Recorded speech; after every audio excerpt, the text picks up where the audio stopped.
Welcome to Southern Exposure. Today we're going to talk about moonshots and we're going to try some rooftop photography in downtown Atlanta. Let's go.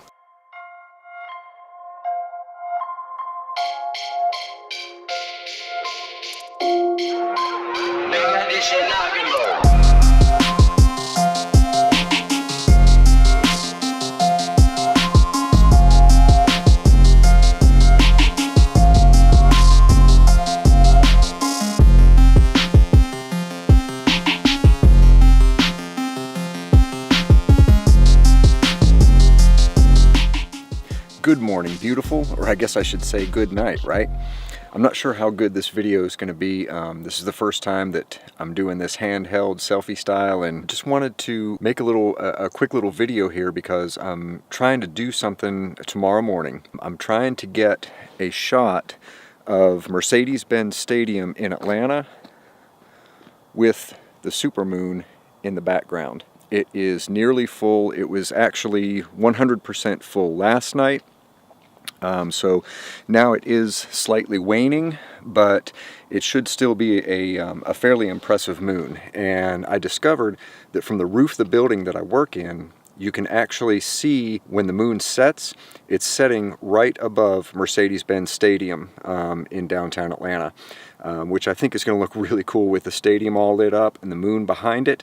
There's a chance of some clouds tomorrow, so I don't know how that's going to work out, but hopefully we'll be able to get the shot.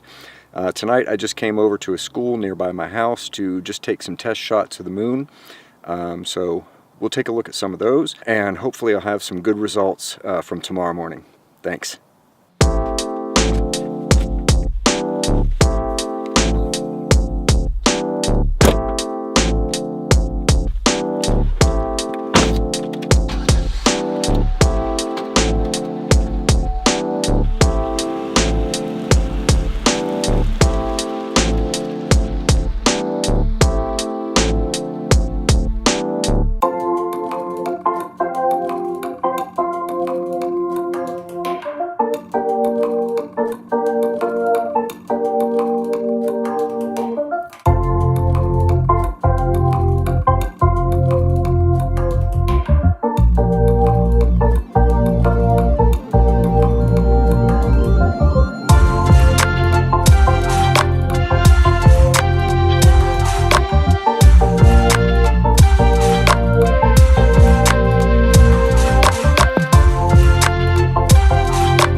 Looks like I'm going to get done over by the clouds again. We've got overcast skies. There's not much chance of seeing the moon, but I thought I'd come up anyway, maybe try a little long exposure stuff. We've got some early morning traffic coming into Atlanta, so we'll give that a shot.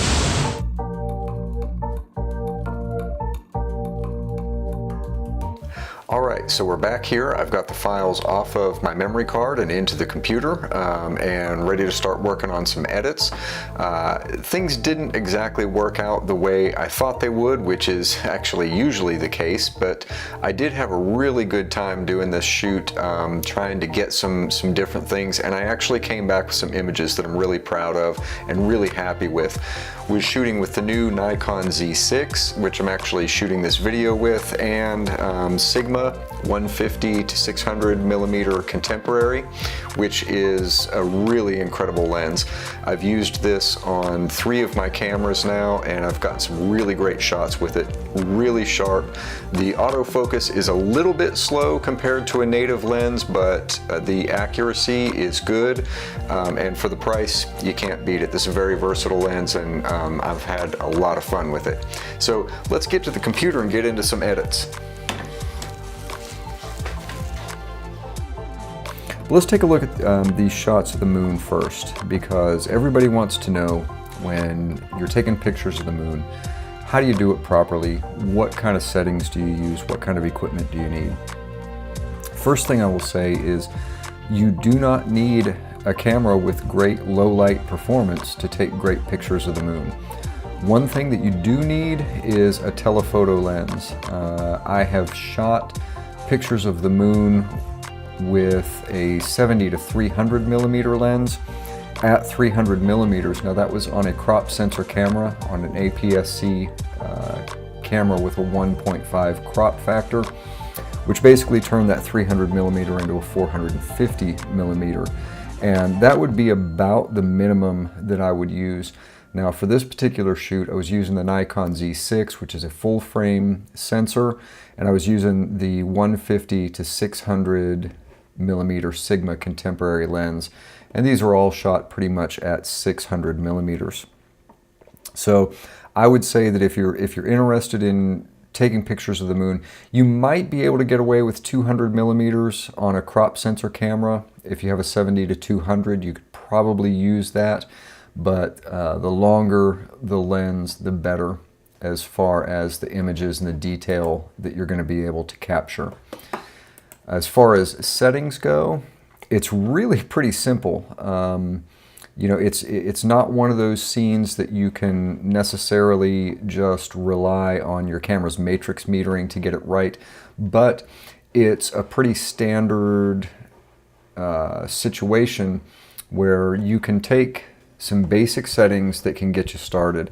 And there's some kind of rule. There's a name for it. I can't think of what it is, but basically, what you want to do is just come up with a starting point where you're at your camera's base ISO, because you don't want to have a lot of noise. So you want to be at the lowest ISO you can be. In my camera, that's ISO 100. Start out at around f11. This will give you a little bit of depth of field. Even though the moon is far away, it's really big. So you definitely want to have a little bit of wiggle room in your depth of field, also because it can be sometimes difficult to focus at or beyond infinity on your lens. So f11 gives you a little bit of wiggle room there. But the biggest reason you want to use f11 is it generally falls kind of right in the sweet spot of your lens, especially the longer telephotos that may not have as wide a maximum aperture. So f11 is a good starting point. ISO 100, and when you're at f11, to set your shutter speed, you just do 1 over your ISO level. So here I'm at ISO 100, f11, 1/100th of a second. Now this doesn't guarantee that you're going to get a perfect exposure or get the picture to come out exactly the way you expected it to, but it is a really good starting point. And you can make adjustments from there. Shoot in manual mode so that you can adjust everything individually. So here's one that I shot that I was kind of shooting through some trees, maybe looking for some foreground elements. Didn't really work out. I don't like that. Here's one where I just kind of cut the edge of the moon off with the corner of a building. Again, there's nothing special about that. I don't really like that image. This one, same thing with some tree branches. Now, this one here, I kind of like, and you'll notice that this one is a little brighter because I decided that the 1/100th of a second was a little underexposed.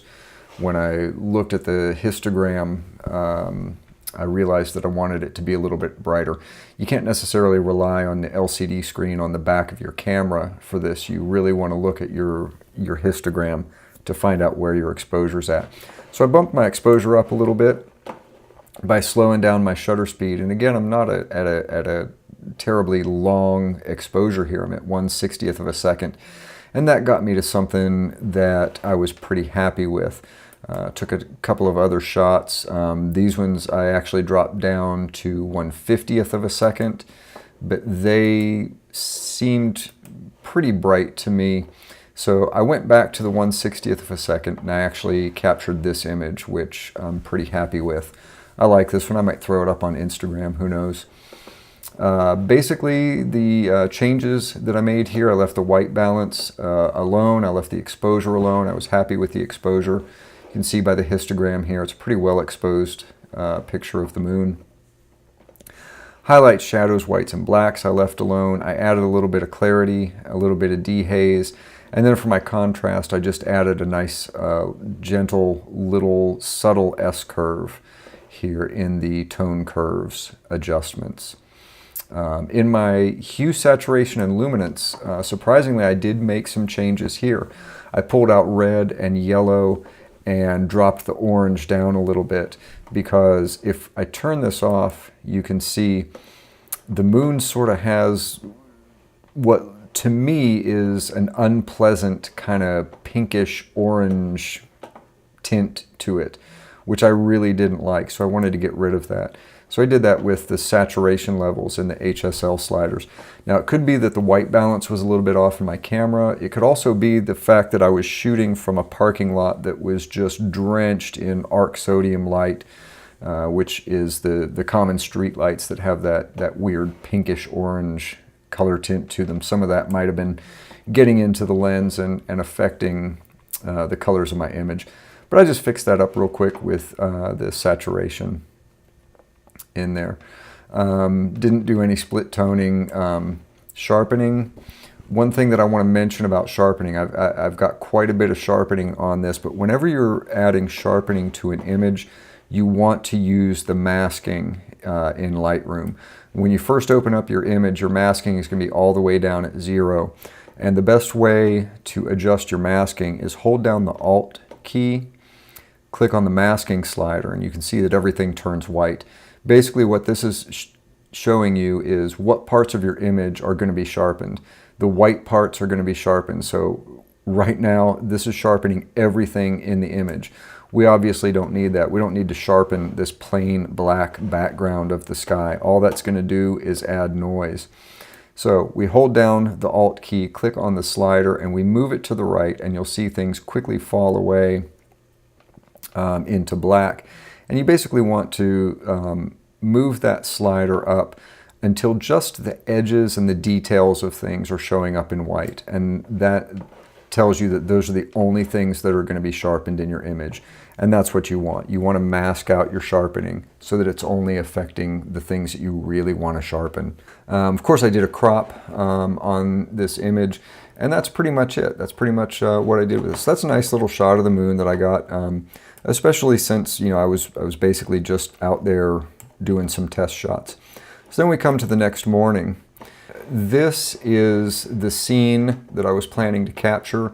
The moon was supposed to be right up here, and you know, indeed it is, but you can't see it because of the overcast skies. The clouds were pretty thin when I left my house, but by the time I got downtown, it was just complete cloud cover. The moon was not visible at all in the sky. But this was the scene that I wanted to capture, so I went ahead and took some shots. I got a little bit of light trails here on the street. You know, you can see here's another version of the same one with some different light trails. Was playing around with the nighttime photography. These were shot at 10-second exposures to capture that. Went around to another corner of the building, got a little different view. I got this. I like the light trails here. I haven't done anything with this image yet. I'm not sure if I will. This one I think has some potential, so I might work on this one. But you can see the gold dome over here for the state capitol. So there's some potential there. Shot this image. Wasn't super happy with that. The perspectives are way off. The light trails are a little weird. Didn't care for that one too much. This one might be worthwhile just because of the interesting architecture of this building here along the right edge of the image. But again, I haven't done anything with this one yet. Here's another one that I might do something with, but I haven't yet. None of these have really spoken to me yet. None of these are really getting me excited to this point. Now this one I really liked. So I went ahead and I processed this one, and we'll kind of run through this real quick. By the way, these shots were not taken with the 150 to 600. I think that's obvious. I shot these with the Nikon S, the new Z mount 24 to 70 millimeter f4 lens. Fabulous lens. It is super sharp and fun to use. I'm having a blast with this new camera. As far as adjustments that I made, I cooled off the white balance a little bit. I switched color profile to Adobe Color because I like that. Shifted my tint a little bit to the magenta. It was looking a little green. I did have to raise my exposure on this a little bit, little less than half a stop up on the exposure. I left the contrast slider alone. Usually if I want to add contrast, I do that with the tone curve and also with the whites and blacks sliders. Did the typical highlights down, shadows up. I left my whites alone because there's actually a little bit of area that is already blown out. Not a problem because they're lights in the background. They're specular highlights. They're supposed to be blown out, but I didn't really want to push it any farther than that. I did drop my blacks down a little bit though to add some contrast. Added some clarity and a little bit of dehaze, added a little vibrance. Of course, I dropped in my S-curve here, and you'll notice on this image I actually crushed the blacks a little bit. I don't do that on every image, but if you leave your black point here, to me it looks a little too crunchy, and I wanted to kind of smooth it out a little bit. So if you just take that black point in your tone curve, just walk it up that left edge of the graph a little bit. You don't want to go crazy with it, just a little bit. It sort of softens the image a little bit and almost gives it kind of a film look rather than digital. And yes, I did of course apply the ubiquitous orange and teal split toning on this image. I hope I didn't go overboard with it. Here, let's turn it off. This is what it looks like without the split toning. And then we turn it back on, and you can see the difference there. I try to be very subtle with this when I use it. When I first started editing my own images, I really went crazy with the orange and teal, and I have some really ugly results to show for it. I don't use it very much at all anymore. I thought this image could benefit from it, so I added it in a little bit. But when I do use it, I try to be very subtle with it. I try to keep the saturation pretty low when I use it, because I don't want it to be obvious. I don't want somebody to look at it and go, oh, there's that orange and teal again. But I just want it to be a nice complement to the image. Sharpening, again, I'll show you the mask that's been applied. Hold down the Alt key and click on the slider. You can see that the white parts are only the edges and the details of things. So that's the only thing that's getting sharpening added to it. The noise reduction is camera profile. It comes in with the raw file from the Z6. So I was really happy with that image. I like the way it came out. And then I have this one, which I believe is my absolute favorite from that morning. This is the state capitol building. It's known as the Gold Dome, and yes, in fact, that dome is coated in a thin layer of actual gold. Nice little trivia there about the Gold Dome in Georgia. Now, these light rays back here, these are not added in post. These are not photoshopped. They're not even really enhanced at all. When I adjusted the dehaze, it did make them stand out a little bit more, but I didn't do anything to intentionally enhance those. That is exactly the way they look at night. It is really an impressive sight. But I like this image because there's a lot going on here. There's obviously the Gold Dome and the light rays back here, which I think is the main subject of this picture, but then you can get into so much more detail. You've got this urban setting, and then over here on the right side of the frame, you have this older looking building, which is a nice contrast. And then also right here in the center of the frame, you've got this church, which is also a nice contrast to this sort of modern urban setting. And then right in front of the church, we've got this colorful parking deck, and oh look, there's a fire extinguisher. You've got these nicely lit shops down here. There's a lot of color in there. You've got this tower that adds some symmetrical design and some detail into the shot. I really like it. I really like the way everything comes together and is balanced here. I did do some local adjustments on this. I added an exposure adjustment brush to the church, and I'll hit O to show the overlay on that. And I just kind of used the adjustment brush and painted in a little boost in the exposure, about 2/3 of a stop boost in the exposure just to bring that church out a little bit and make it a little more prominent in the frame. It was kind of falling off into darkness. The other thing that I did was I applied some adjustments to this building here to brighten it up a little bit, and I also had a couple of windows over here that were very bright, and I actually used the spot removal tool and just replaced them. I didn't want to crop in anymore because as I looked at this picture, I really wish that I had framed it up a little differently and included more of this building on the right, but I wound up cutting it off on the right. I think the image is still salvageable. I still like it, but looking back on it, I wish I had the rest of that building in the frame. And that's one of the things that I learned from this outing. What I learned from this shot, among other things, is take more pictures. You know, when you're out, you see a scene and you get it composed and you like it and you click the shutter, and I know for me anyway, I have a tendency to think, well, that's it, I'm done, I got my shot. Not true. Try different compositions. Zoom in a little bit, take a couple shots, zoom out, take a couple shots, adjust your settings, adjust your exposure. You know, get different versions of the same picture, so then you have some things to go through and choose what's your favorite. Because at the time, I didn't even notice that I was cutting off the edge of this building. So that's my tip for the day, and my lesson that I learned is take more pictures when you're out. Don't just take 1 or 2 pictures of a scene and think you've got it.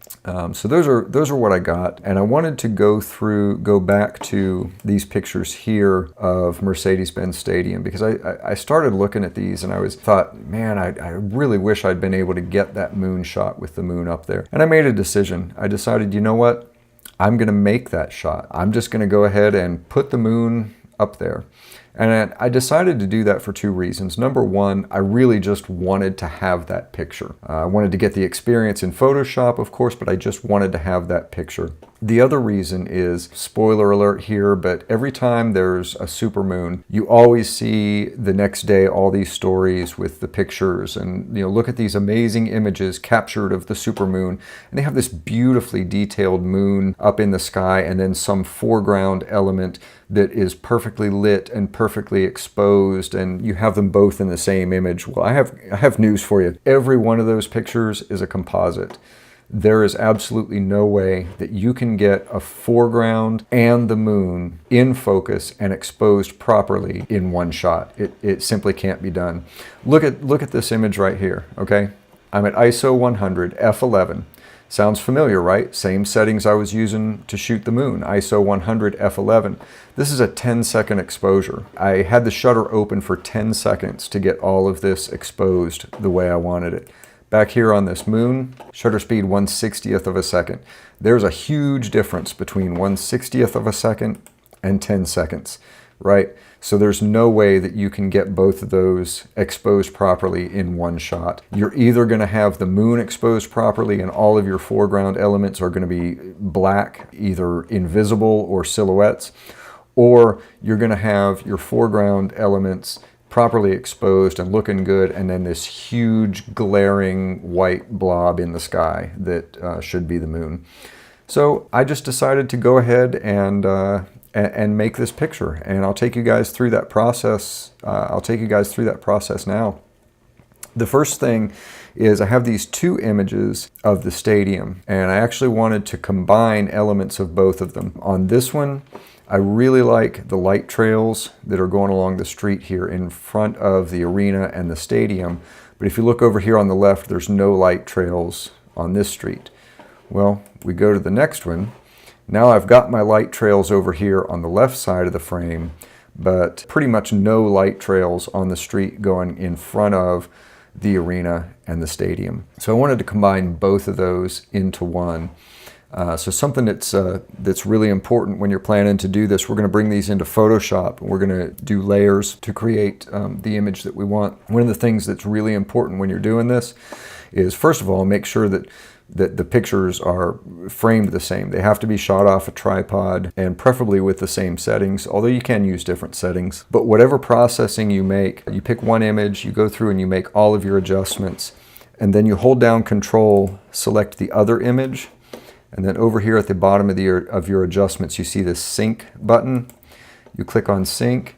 You make sure everything is selected that you changed. You know, any kind of changes that you made to the picture, you make sure that those settings are selected. You click synchronize and it'll take all of the adjustments that you made to the first image and it will apply them to the second image.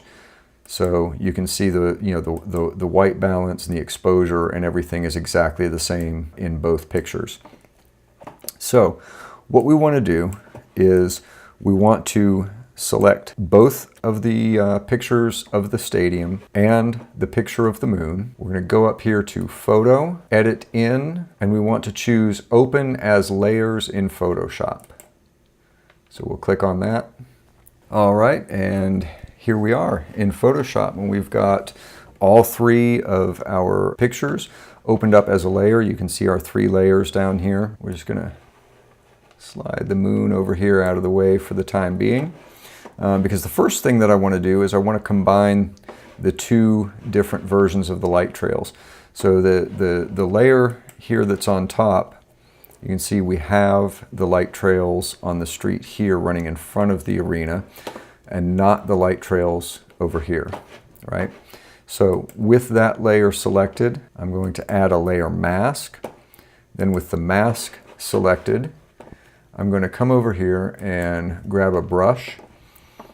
Make sure that black is my foreground color, which it is. And then I'm going to take my brush over here, and right here is where those light trails were. I'm just going to take my brush and just paint in on the layer mask.